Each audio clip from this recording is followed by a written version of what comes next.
A very pleasant good morning, dear students. Oxford Public School welcomes you, and today I'm just going to teach you your next poem, which is A Legend of the Northland. So it is a very interesting poem. So let us start this poem without any further delay. Before we proceed, let us understand the central idea of this particular poem. ये जो poem है वो फॉबे carry ने लिखी है और इसका जो सेंट्रल आइडिया वो देखते लेते हैं हम a legend of the Northland is a ballad. ये एक टाइप होता है। बैलेड क्या होता है? एक पोइट्री का एक टाइप होता है। ये एक बैलेड है। बैलेड क्या होता है? जिसके अंदर स्टोरी नरेट करते हो। Ballad is a poem. Ballad एक पोम का एक टाइप होता है जिसके अंदर नरेटिंग अ स्टोरी, जिसके अंदर एक स्टोरी को नरेट करते हैं इन शॉर्ट स्टेंजा। छोटे छोटे स्टेंजाज के अंदर एक स्टोरी होती है। उस स्टोरी को जब आप पोइट पोम के जरिए आप उसको एक्सप्लेन करते हैं तो उसको बैलेड बोला जाता है। Ballad is such kind of poem. एक ऐसी पोम होती है दैट टेल्स स्टोरी, जो जनरली स्टोरी के बारे में बताती है इन अ शॉर्ट स्टेंजा, छोटे छोटे स्टेंजाज के अंदर in the pome. All the stanzas comprise 4 lines, और हर एक स्टेंजा 4 लाइनों का बना होता है। In total there are 16 stanzas. Ballad के अंदर के 16 स्टेंजाज होते हैं। In this poem these stanzas will tell us a story. ये जो 16 स्टेंजाज बनाए गए इस पर्टिकुलर पोम के अंदर अ लेजेंड ऑफ नॉर्थलैंड, इसके अंदर भी 16 छोटे छोटे स्टेंजाज हैं और हर एक स्टेंजा के अंदर 4 लाइन्स हैं और ये पूरी की पूरी कहानी को बताते हैं। Ballad are the part of folk culture.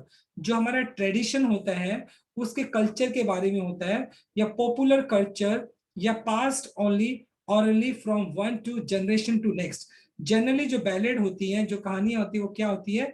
किसी का जनरली वो एक जनरेशन से दूसरी जनरेशन पे ऑरली यानी मुंह से ही बताकर वो मतलब क्या हो जाती है, ये पीछे वाली जनरेशन से आगे वाली जनरेशन में चली जाती है।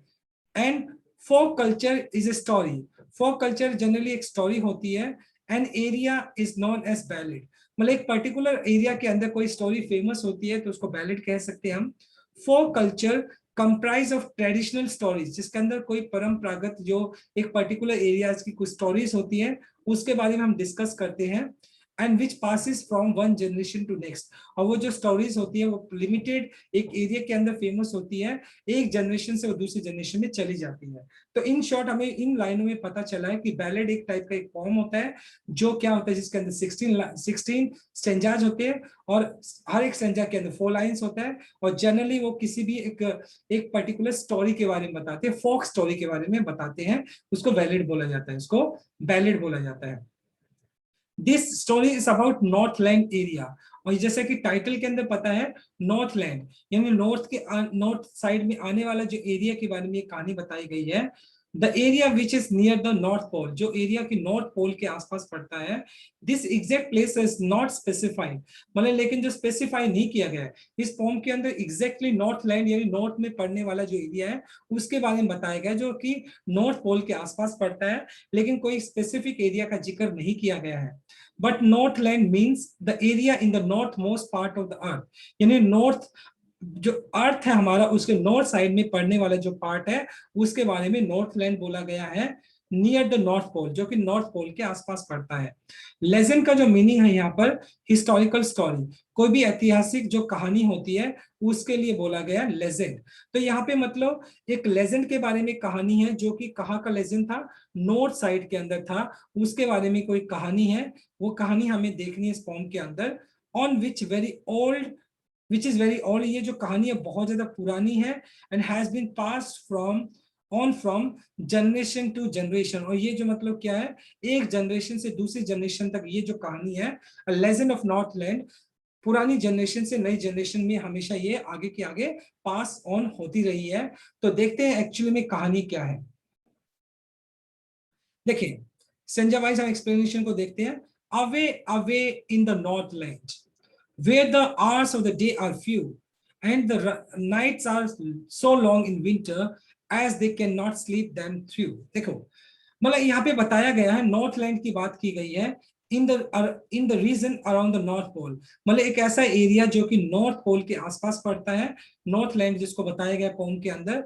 The duration of the day, दिन का जो ड्यूरेशन होता है, अंतराल जो होता है, इज वेरी लेस, मतलब जो दिन का टाइम होता है वो बहुत कम होता है उस नॉर्थ, जो नॉर्थ लैंड की बात की जाए, नॉर्थ पोल के अंदर दिन का जो टाइम होता है, यानी दिन की जो अवधि होती है, जो टाइम पीरियड होता है दिन का, डे का, वो कम होता है कंपैरिजन करें रात के साथ। Because its position is such that, क्योंकि उसकी जो पोजीशन होती है नॉर्थ पोल के हिसाब से, तो वहां का एरिया जो इस तरीके से जियोग्राफिकल इस तरीके से होता है कि वहां पे जो दिन का जो टाइम पीरियड होता है वो कम होता है, नाइट होती है वो लंबी होती है, the sun's rays reach for very less time. और मतलब उस पर्टिकुलर एरिया के अंदर जो सन की जो रेज हैं, जो किरणें हैं, वो क्या करती है, कम टाइम के लिए पहुंचती है। When this area is experiencing winter season, जिस वक्त इस नॉर्थ लैंड के अंदर विंटर का सीजन होता है, ठंड का सीजन होता है, the duration of the night is very long, और उस टाइम जो नाइट की जो ड्यूरेशन होती है वो बहुत ज्यादा लंबी होती है, and the day time hours are very less, और जो डे टाइम होता है वो बहुत ज्यादा कम होता है। तभी यहाँ पे बोला है away away in the north land with the hours of day are few, मतलब जहां पर क्या है, जो दिन के जो घंटे हैं वो बहुत कम है, and the nights are so long in winter, और जो रात होती है वो बहुत ज्यादा लंबी होती है, right. Line number 4, they refer to the people, they यहाँ पर जो बोला गया है ये क्या, उन लोगों के बारे में जो नॉर्थ लैंड के आसपास रहते हैं, who live in this region, जो इस पर्टिकुलर एरिया के अंदर रहते हैं, जो कि नॉर्थ लैंड के आसपास आता है। द पोइट सेज, पोइट कहता है that the duration of the night is so long, कि नॉर्थ लैंड के अंदर जो नाइट का जो टाइम पीरियड है वो बहुत ज्यादा लंबा है, that the people can not sleep them through, मतलब वो क्या करते हैं, नाइट इतनी ज्यादा लंबी होती है कि वो पूरी रात सो भी नहीं सकते हैं, मतलब रात में बीच बीच में उठते हैं और रात ही दिखाई पड़ती है उनको। If they go to bed, अगर वो सोने के लिए भी जाते हैं, take a few hours of sleep, कुछ घंटों के लिए वो सो जाते हैं, and then they wake up, जब वो उठते हैं इट इज स्टिल नाइट, अभी भी रात ही होती है। And he wants to emphasize on the fact that the duration of the night is very long. तो यहाँ पे पॉइंट हमें बताना चाहता है कि नॉर्थ लैंड के अंदर जो नाइट का जो टाइम पीरियड होता है बहुत लंबा होता है in comparison of day time, day time छोटा होता है और नाइट का जो टाइम होता है वो बहुत ज्यादा लंबा होता है। स्ट्रेंजर नंबर 2 को देख लेते हैं। वे दे हार्नेस द स्विफ्ट रेंडियर, देखो अब हार्नेस का मतलब क्या होता है, देखो हार्नेस का मतलब होता है to harness means to tie, harness का मतलब ऐसे लगाम लगाना होता है, बांधना। रेंडियर क्या होता है, reindeer with rope to sledge, देखो रेंडियर क्या होता है, रेंडियर आपका एक तरह से एक एनिमल होता है, with with rope to sledge, sledge क्या होता है, एक गाड़ी होती है जिसके अंदर, जिससे मतलब रेंडियर को बांधा जाता है, and so it can be use to transportation, जिससे वो रेंडियर जो होता है जिसके पीछे स्लेज को बांध दिया जाता है, गाड़ी को बांध दिया जाता है। स्लेज क्या, देखो व्हीकल और runners for conveying loads, sledge क्या होता है, एक व्हीकल होता है जिसको रेंडियर के पीछे बांध दिया जाता है, जो कि क्या करता है, उसको ट्रांसपोर्ट करता है, उसको खींचता है, राइट। एंड स्विफ्ट का मतलब होता है जल्दी से, रन्स वेरी फास्ट, देखो वेयर द हार्नेस लगाम लगाना, स्विफ्ट का मतलब जल्दी से, रेंडियर एक एनिमल होता है जो बर्फ के अंदर पाया जाता है जनरली, स्लेज का मतलब वो गाड़ी होती है जो रेंडियर के पीछे बांध दी जाती है, and the children look like bear cubs, जो बच्चे होते हैं वो मतलब उन्होंने इस तरीके से कपड़े पहने होते हैं उस एरिया के अंदर, वो जैसे कब्स होते हैं, मतलब जो भालू होते हैं उसके छोटे छोटे बच्चे होते हैं, जैसे ये देख पा रहे हैं वो भालू के बच्चे जैसे लगते हैं, इन दे फनी फरी क्लॉथ्स, झालरदार उन्होंने कपड़े पहने होते हैं क्योंकि माहौल वहां पर बहुत ज्यादा ठंडा होता है, कहां पर, नॉर्थ लैंड की बात की जा रही है। देखिए द नॉर्थ लैंड रीजन, मतलब जो नॉर्थ लैंड का जो एरिया है, एक्सपीरियंसिंग सीवियर कोल्ड कंडीशन, वहां पे जो कंडीशंस होती है बहुत ज्यादा ठंडी होती है, it is a snowy snowy area, ये जो बहुत बर्फीला इलाका होता है। The reindeer is an animal, reindeer एक एनिमल है which is found in the polar region, polar region मतलब जो नॉर्थ पोल वगैरह साइड है, वहां पर एक एनिमल होता है जिसको रेंडियर बोलते हैं, वो उसी पर्टिकुलर रीजन के अंदर पाया जाता है। And people tie the reindeer to the sledge, और जो लोग होते हैं रेंडियर को स्लेज के साथ बांध देते हैं, and then the reindeer pull the sledge, और रेंडियर क्या करता है उस स्लेज को खींचता है, and he adds that the children look like, यहाँ पर पोइट बताना चाहता है कि जो बच्चे हैं वो बच्चे किस तरीके से दिखाई पड़ते हैं, उन्होंने इस तरह के कपड़े पहने होते हैं कि मानो वो भालू के बच्चे हों, and because they wear funny looking clothes, क्योंकि उन्होंने बहुत ही फनी से कपड़े पहने हुए थे, मेड ऑफ फर, जो कि झालर से बने हुए होते हैं, विच लाइक द फरी स्किन ऑफ द बेयर, जैसे जनरली भालू की जो स्किन होती है वो कैसी होती है, फरी होती है, झालरदार होती है, उसी तरीके से उन बच्चों ने वैसे कपड़े पहने होते हैं मानो कि वो भालू के छोटे छोटे बच्चे हो। तो उनका जो ड्रेसिंग सेंस होता है थोड़ा सा फनी होता है, हालांकि उस एरिया के अंदर बहुत ज्यादा ठंड पड़ती है, जिसकी वजह से उन बच्चों ने ऐसे कपड़े पहने हुए होते हैं। They tell them a curious story, उसके बाद मतलब जो लोग हैं वहां के, वो वहां पर उस नॉर्थलैंड के अंदर एक बहुत ही क्यूरियस, एक बहुत ही इंटरेस्टेड स्टोरी है वहां पर, बहुत ही एक फेमस स्टोरी है, वो बताते हैं। I don't believe this true, मुझे नहीं लगता ये सच है या झूठ है, मैं नहीं कह सकता ये झूठ है या सच है। I don't believe this is true and yet you may learn a lesson, ये कहानी मुझे नहीं लगती सच है, लेकिन फिर भी इस कहानी से हम क्या कर सकते हैं, इस कहानी से हम एक सबक ले सकते हैं। If I tell you, if I tell you the tale to you, अगर टेल का मतलब यहाँ पर हो गया कहानी, अगर मैं तुम्हें ये कहानी बताऊं तो, क्यूरियस का मतलब स्ट्रेंज, अजीब सी, मतलब ये एक फेमस सी कहानी है जो कि बहुत ज्यादा स्ट्रेंज है। देखो in the line first they refers to the parent of elders, them refers to the children और द यंगर जनरेशन, मतलब वहां जो नॉर्थ लैंड के अंदर एरिया के अंदर जो लोग हैं वो कहते हैं, उस कहानी के बारे में बताते हैं, the elders of north land region, जो बुजुर्ग है नॉर्थ लैंड एरिया के, tell a strange and interesting story, वो एक बहुत ही स्ट्रेंज, अजीब सी और एक इंटरेस्टिंग स्टोरी बताते हैं, टू द यंगर जनरेशन, नई जनरेशन को बताते हैं क्या। The poet says that he doesn't think, poet को लगता है कि जो स्टोरी है वो ट्रू तो नहीं है, poet doesn't think that the story is true, poet को लगता है ये स्टोरी सच तो नहीं है, but if he tells a story to the readers, लेकिन वो सभी रीडर्स को ये स्टोरी बताना चाहता है, may be reader could learn a lesson from it, हो सकता है कि हम जो रीडर्स हैं इस स्टोरी से एक सबक ले सके। The story gives an important message, ये जो स्टोरी है एक बहुत ही इंपॉर्टेंट मैसेज देती है। होता क्या देखते हैं, once when the God sent, good Saint Peter lived in the world below, ये जो पिक्चर है गुड सेंट पीटर की है, lived in world below and walked about its preaching, preaching का मतलब होता है संदेश देना, to give religious talk, उपदेश देना, right, just as he did, you know, Saint Peter, an apostle of Christ, Christ भगवान हो गया, गॉड हो गया, एंड अपोस्टल का मतलब होता है डिसाइपल, डिसाइपल का मतलब यहाँ पर हो गया मतलब जो चेला आप जिसको कह सकते हो, डिवोटी कह सकते हो, या फॉलो करने वाला जो जीसस को फॉलो करता है, right.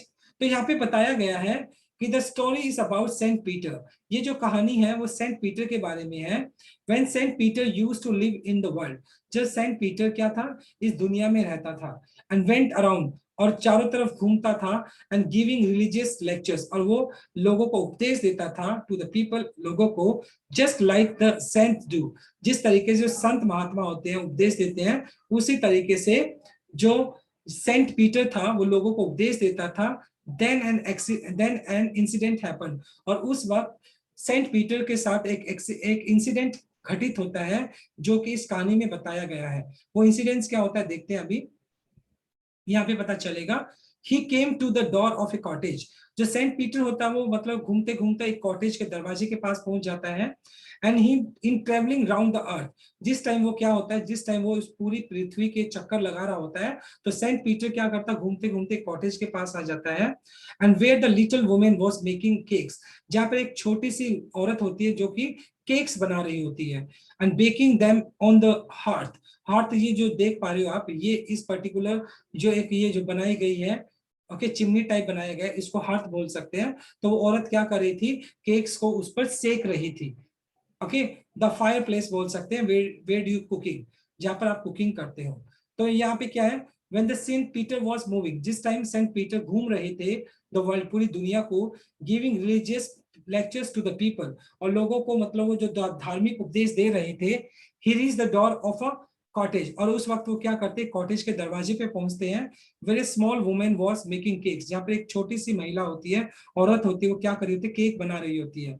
She was baking the cakes in the fire place, और वो सेक रही होती है क्या, केक्स को उस फायर प्लेस पे सेक रही होती है, केक को सेक रही होती है, राइट। और उस टाइम क्या होता है, जो पीटर सेंट पीटर होता है वहां पर पहुंचता है, एंड फेंट विथ फास्टिंग, क्योंकि बहुत दिनों से भूखा होता है तो वो फेंट हो जाता है, मतलब बहुत ज्यादा कमजोर फील करा होता है विथ फास्टिंग, क्योंकि उसने बहुत दिनों से फास्ट रखा होता है। And for the day was almost done and he asked her from her store of cakes to give him a single one. और वो उस महिला से कहता है कि तुम्हारे पास तो बहुत सारे केक्स हैं, उन केक्स में से मुझे केक दे दो। देखो फेंट का मतलब बहुत ज्यादा वीक हो जाना, ठीक है, ये मैं एक्सप्लेनेशन ऑलरेडी दे चुका हूँ, फिर भी देख लेते हैं। Saint Peter had not eaten anything the entire day, पूरा दिन बीत गया था और सेंट पीटर ने कुछ भी नहीं खाया था। ही वॉज वेरी हंग्री, वो बहुत ज्यादा भूखा था एंड वॉज फीलिंग वीक, और बहुत ज्यादा कमजोर महसूस कर रहा था। So he went to the women, वो उस औरत के पास जाता है who was baking cakes, जो कि केक को सेक रही थी। And he asked one cake out of the many, और वो उस औरत से कहता है तुम्हारे पास तो बहुत सारे केक्स हैं, उनमें से मुझे एक दे दो। शी हैड बेक्ड, उसने बहुत सारे केक्स को सेका हुआ होता, उन केक्स में से सेंट पीटर एक केक मांगता है। देखते हैं वो उस औरत उसको केक देती है या नहीं देती है।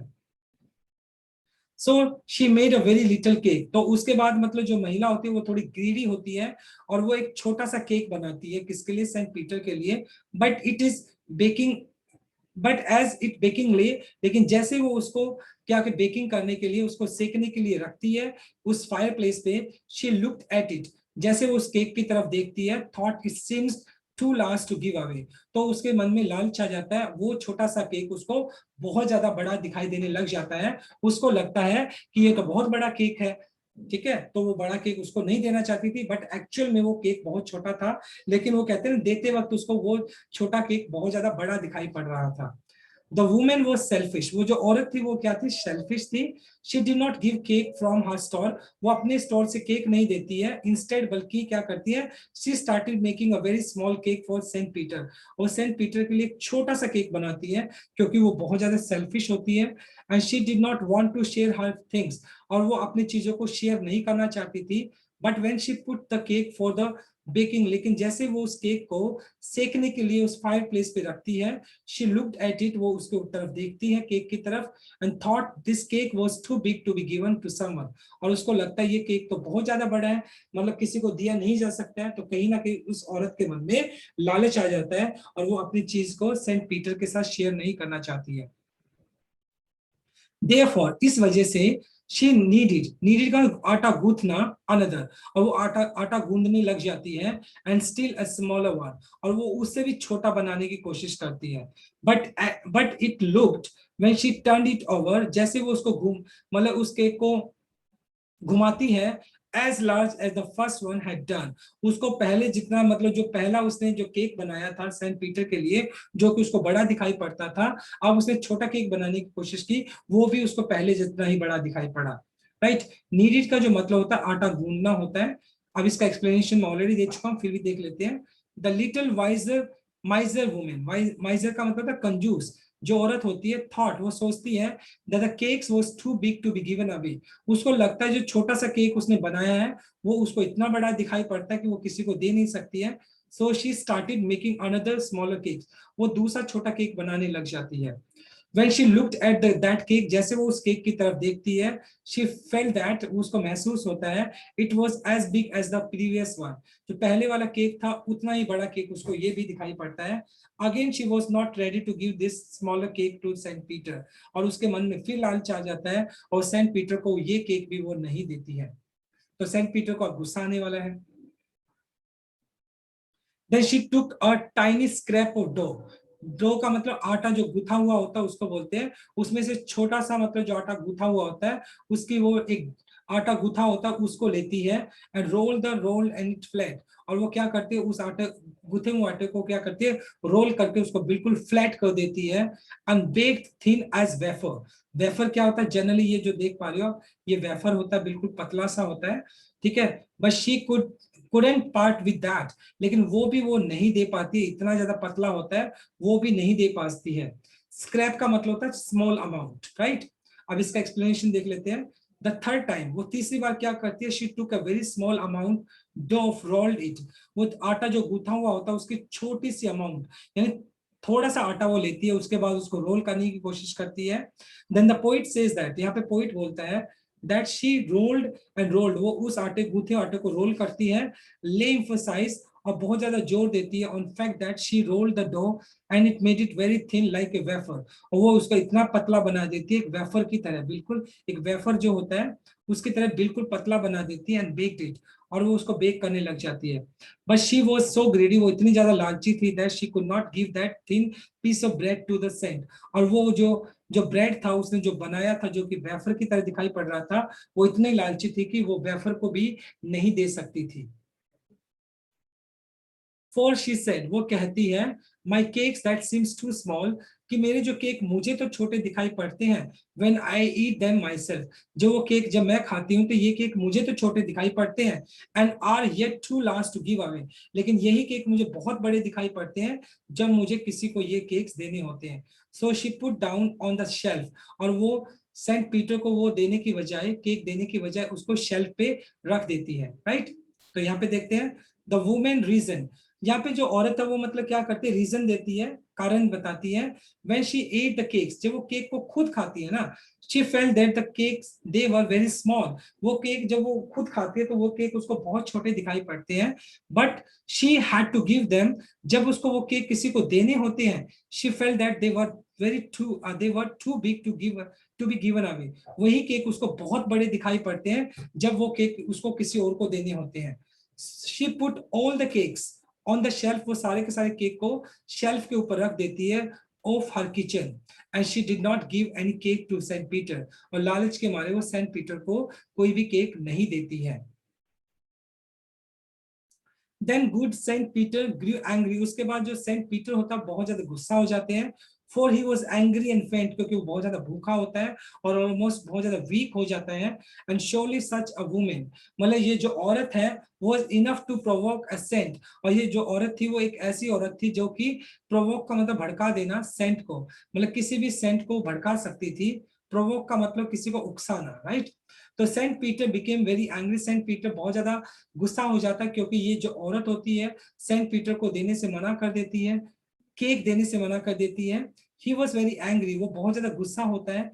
And he was feeling very weak, क्योंकि वो बहुत ज्यादा कमजोर महसूस कर रहा होता है। The selfish women was not ready to give him even a small cake, और वो जो मतलबी औरत होती है वो सेंट पीटर को एक टुकड़ा भी देने के लिए तैयार नहीं थी। This behaviour of greedy women angered the saint, और इस वजह से जो सेंट पीटर होता है वो इस औरत के जो लालची बिहेवियर होता है उसकी वजह से वो बहुत ज्यादा गुस्सा हो जाता है इस औरत के ऊपर।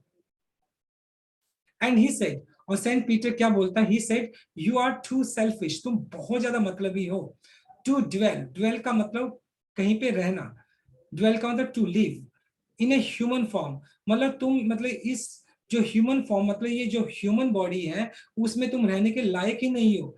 To have bought food and shelter, to have bought food and shelter, और तुम मतलब ना तो तुम्हें खाना नसीब होना चाहिए और ना ही तुम्हें कोई रहने की जगह नसीब होनी चाहिए।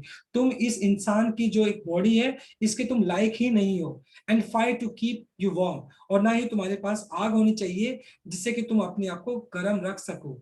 तो यहाँ पे कहीं ना कहीं सेंट पीटर गुस्से में आकर उसको क्या कर रहा है, कर्ज करने की कोशिश कर रहा है, उसको श्राप देने की कोशिश कर रहा है। देखते हैं, सेंट पीटर कर्स्ड, यानी वो श्राप देता है उस औरत को, said that she was very selfish, वो कहता है कि तुम बहुत ज्यादा मतलबी हो। She did not deserve to like live a human being, और तुम एक इंसान की तरह अपनी जिंदगी को जियो, तुम इसके लिए डिजर्व नहीं करती हो।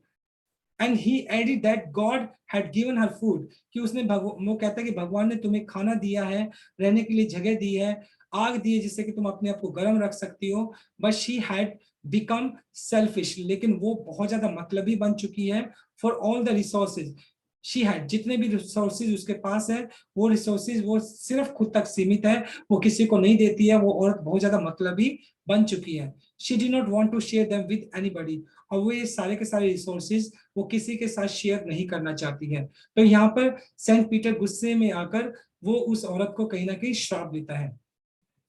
Now you shall build as the birds do and shall get your scanty food. Scanty का मतलब होता है थोड़ा सा, very little.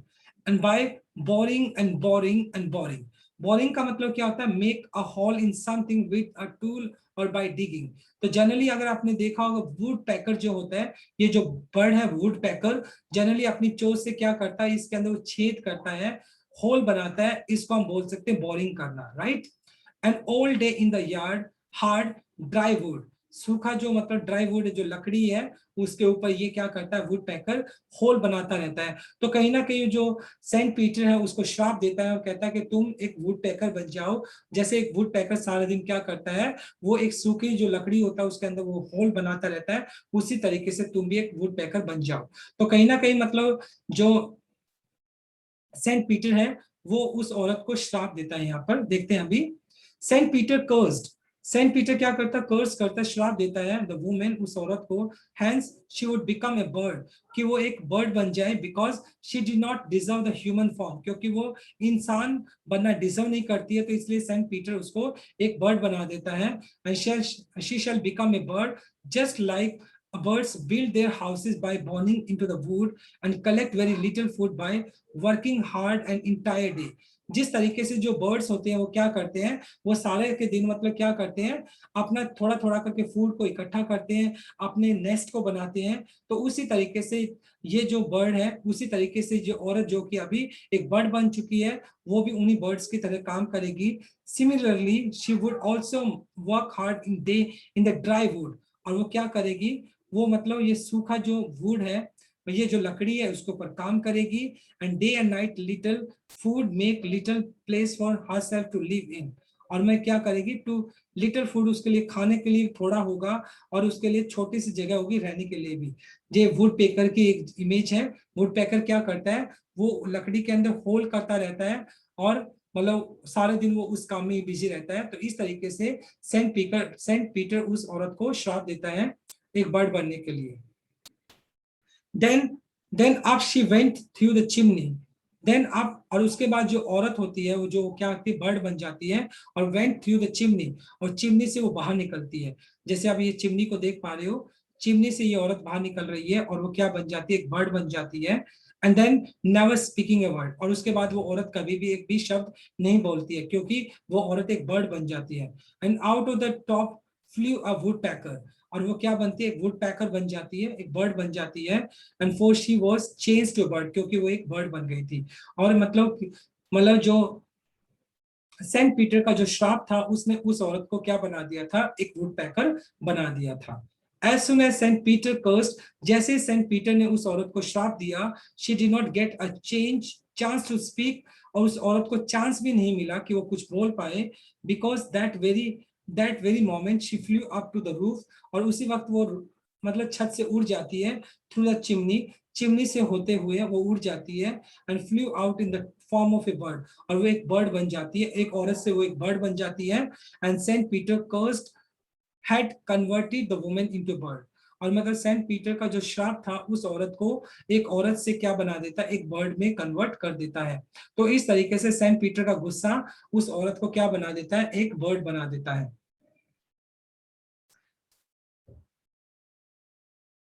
She had a scarlet cap, देखो स्कारलेट कैप देख रहे हो, जो रेड कलर की होती है, scarlet brilliant red colour, scarlet cap, जैसे आप देख पा रहे हो ये कैप ही दिख रही है वुड पैकर की, ऑन आर हेड, और उसके सर पे एक रेड कलर की कैप है। And that was left the same, जो कि ऑलमोस्ट मतलब जैसे कि मतलब जिस टाइम सेंट पीटर ने उसको श्राप दिया था, तो उस औरत ने रेड कलर का एक कैप पहना हुआ था, और जैसे वो औरत एक बर्ड में कन्वर्ट हुई, तो उसके बाद वो जो रेड कलर का कैप था उस औरत के, यानी उस औरत के सर पे ही रह गया। तो इस वजह से ये देखो वुड पैकर का जो आप देख पा रहे हो, ये कैप की तरह ही दिखाई पड़ रहा है।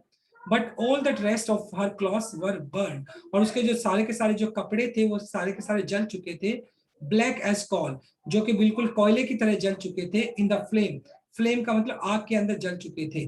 एंड राइट, तो when the women turn into bird, जिस वक्त मतलब वो औरत क्या होती है, बर्ड में कन्वर्ट हो जाती है, at that time she was bearing a red coloured cap, और उस वक्त उसने एक लाल कलर की कैप पहनी होती है, on his on her head, अपने सर के ऊपर।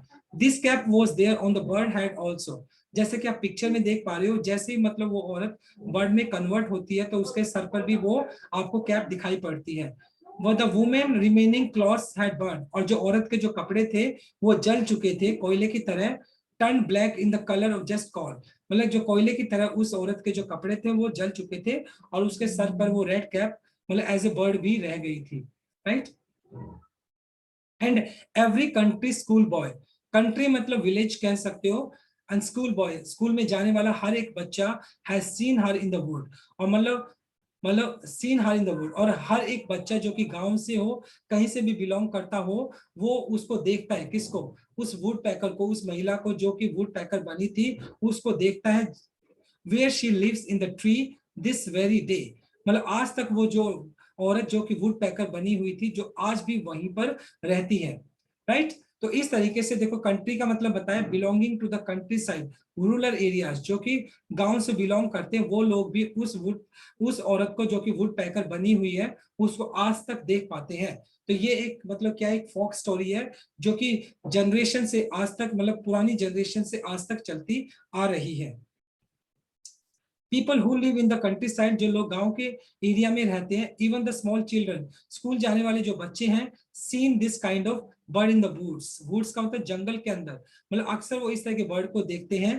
दे see that she stays there all the day and keeps on digging the wood with her beak, और वो देखते हैं कि मतलब जो औरत जो कि वुड पैकर बन चुकी है, वो क्या करती है, सारा के सारा दिन वो उस पेड़ को, उस वुड को, उस लकड़ी को क्या करती है, डिग, खोदना, अपनी चोंच से उसको खोदती रहती है, टू कलेक्ट हर फूड, अपने खाने को कलेक्ट करने के लिए। Whenever any child sees, और जब कभी कोई लड़का, कोई बच्चा उसको देखता है, दिस काइंड ऑफ बर्ड, इस तरह के बर्ड को, then his elders tells him this story, तो एल्डर उसको, ये जो बुजुर्ग होते हैं, वो उसको ये स्टोरी बताते हैं, सेंट पीटर वाली, कि सेंट पीटर ने एक औरत को क्या किया था, श्राप दिया था, और वो औरत को क्या कर दिया था, कन्वर्ट करके उसको एक वुड पैकर बना दिया था। दे से, वो कहते हैं, the bird used to be women earlier, वो कहते हैं कि जो जो बर्ड था, ये पहले एक औरत हुआ करती थी, and she was very greedy, वो एक बहुत लालची औरत थी, एंड शी वाज कर्स्ड, उसको श्राप मिला था, वो श्राप सेंट पीटर ने उसको दिया था, एंड टर्न इनटू बर्ड, और उसको बर्ड में कन्वर्ट कर दिया, and they get teaching that they should not be greedy. तो हमें एक बात का सबक मिलता है कि हमें अपनी जिंदगी में लालची नहीं होना चाहिए। सो माय डियर स्टूडेंट, ये एक्सप्लेनेशन था। अब इसके कुछ पोइटिक डिवाइसेस को डिस्कस कर लेते हैं। इसका जो राइमिंग स्कीम रहेगा आपका ABCB रहेगा, पूरी की पूरी फॉर्म का। अब एलिट्रेशन, एलिट्रेशन क्या होता है आपका, जहां पर आपका कॉन्सोनेंट साउंड होता है वो प्रोमिनेंट होता है। फर्स्ट, किसी भी पर्टिकुलर लाइन के अंदर अगर आपका कॉन्सोनेंट साउंड है, किसी भी लेटर का, किसी भी वर्ड का जो कॉन्सोनेंट साउंड है वो अगर प्रोमिनेंट होता है, तो उसको आप एलिट्रेशन बोलते हैं। तो यहाँ पर ये जो 10 स्टेंजास दिए गए हैं, देखो 1 2 3 4, यहाँ तक आपका एलिट्रेशन यूज किया गया है। देखें आप, दैट दे, यहाँ पे टी साउंड हो गया, यहाँ पे भी टी साउंड हो गया, यहाँ पे एल साउंड हो गया आपका, यहाँ पे एफ साउंड हो गया, यहाँ पे दे साउंड हो गया थर्ड स्टेंजा में, यहाँ पे वाई साउंड हो गया, यहाँ पे एल साउंड हो गया, यहाँ पे टी साउंड हो गया, यहाँ पे डब्ल्यू साउंड हो गया, यहाँ पे फिर टी साउंड हो गया, यहाँ पर स्टेंजा नंबर 6 में एफ साउंड हो गया, फेंट फास्टिंग हो गया, स्टिल स्मॉलर एस साउंड हो गया, टुक टाइनी टी साउंड हो गया, स्टेंजा नंबर 10 में सिम स्मॉल एस साउंड हो गया, और स्टेंजा नंबर 13 में बिल्ड बर्ड हो गया, by boring and boring, boring, तो बी साउंड यहाँ पर हो गया। तो ये सारे के सारे 1 to 10 के आपके एलिट्रेशन के एग्जांपल्स थे, राइट। इसके बाद देखते हैं रिपीटेशन। रिपीटेशन में क्या होता है, आपका सेम वर्ड बार बार रिपीट होता है, तो उसको रिपीटेशन बोलते हैं। तो यहाँ पे देखो, अवे वर्ड को बार बार यूज किया गया है, रोल्ड वर्ड को बार बार यूज किया गया है स्टेंजा नंबर 9 के अंदर, और बोरिंग वर्ड को बार बार यूज किया है स्टेंजा नंबर 13 एंड 16 के अंदर। तो यहाँ पर हमने रिपीटेशन यूज किया है। देखो इंजॉयमेंट क्या होता है, इंजॉयमेंट होता है जब जनरली पोइट क्या करता है, किसी भी स्टेंजा में, किसी लाइन में मूव करने के लिए हमें जनरली फुल स्टॉप या कॉमा यूज करना होता है, लेकिन जब पोइट नेक्स्ट लाइन में विदाउट यूजिंग एनी कॉमा और पोज और full stop move to the next line, that time we use enjambment, वहां पे हम इंजॉयमेंट का यूज करते हैं। तो स्टेंजा नंबर 1 के अंदर लाइन नंबर 3 एंड 4 के अंदर इंजॉयमेंट है, स्टेंजा नंबर 2 के अंदर भी दिया गया है, स्टेंजा नंबर 3 के अंदर भी दिया गया, 4 10 11। तो यहाँ पर ये जो स्टेंजास दिए गए हैं, यहाँ पर इंजॉयमेंट के एग्जांपल्स दिए गए हैं, आप उसको अंडरलाइन कर सकते हैं। सिमिली की अगर बात करूं, तो सिमिली जब आपका टू अनलाइक थिंग्स के बीच में आप कंपैरिजन करते हो, एज के साथ या लाइक के साथ जब आप कंपैरिजन करते हो, तो उसको सिमिली बोलते हैं। देखिए, कंपैरिजन यूजिंग एज और लाइक, तो यहाँ पर सिमिली कौन कौन से है, the children look like bear cubs, जो बच्चे हैं वो भालू के बच्चे जैसे लगते हैं, तो लाइक यहाँ पर सिमिली आपने यूज कर लिया। Baked thin as a wafer, यानी वो इतना पतला था, कैसे, वेफर की तरह पतला था, तो यहाँ पे भी सिमिली यूज कर लिया आपने। 15 में देखो, क्लॉथ्स वर बर्न ब्लैक एज कॉल, जो कपड़े थे वो मतलब कॉल की तरह जल चुके थे, तो यहाँ पर भी आपने एज यूज किया है, तो यहाँ पर भी आपने सिमिली यूज किया है, right. So my dear student, this is all about from my side. Thanks for watching this video. Please do like, share, comment, and subscribe to my channel. So tomorrow I'll continue with another chapter. Till then, bye-bye, take care, and have a nice day.